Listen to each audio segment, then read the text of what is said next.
Власта се обидува, ама никако реално да ги намали цените на дел од основните прехранбени производи. Токму затоа инспекцијата казни 4 компании за непочитување на одлуката да ги намалат цените на некои производи. Алфа направи обиколка низ повеќе поголеми маркети, но и повеќе малски продавници. Откако беше наложено да поевтина за 10, односно 15%, макароните и шпагетите се продаваат од 5 до 8 денари поевтино, млекото е намалено за 8 до 10 денари, а во дел од поголемите маркети сирењето и кашкавалот и натаму се продаваат по иста, па дури и по висока цена.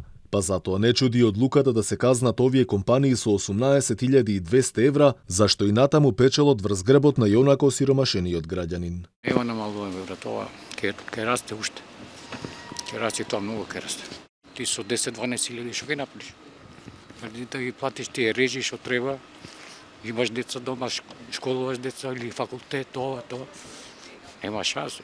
Капак на се е и скапото овошје и зеленчук. Кромидот кој до лани се продаваше за 50 па и 60 денари за килограм, сега надминува 100 денари, велат трговците. Цената е висока зашто тој доаѓа од увоз, зашто ние немаме домашно производство. Кромидот оваа година е малце поскап, затоа што е од увоз.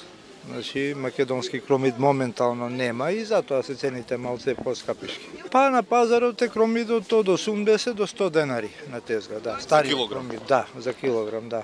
Граѓаните реагираат дека и покрај замрзнатата цена на дел од производите, скапотијата се уште се чувствува на големо.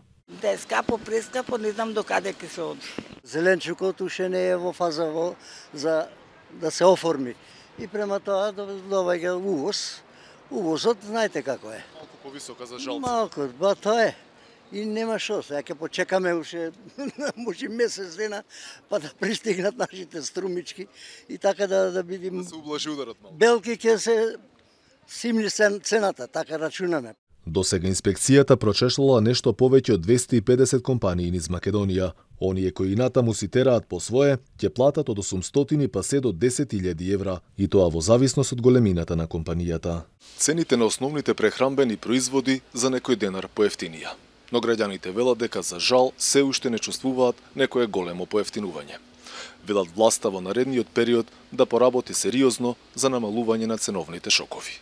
Паралелно граѓаните бараат да се намалат цените на останатите производи, особено на овошјето и зеленчукот, зашто власта веќе кажа дека се размислува за тоа. Веќе од следната недела најверојатно ќе се намали цената на јајцата, шеќерот и оризот.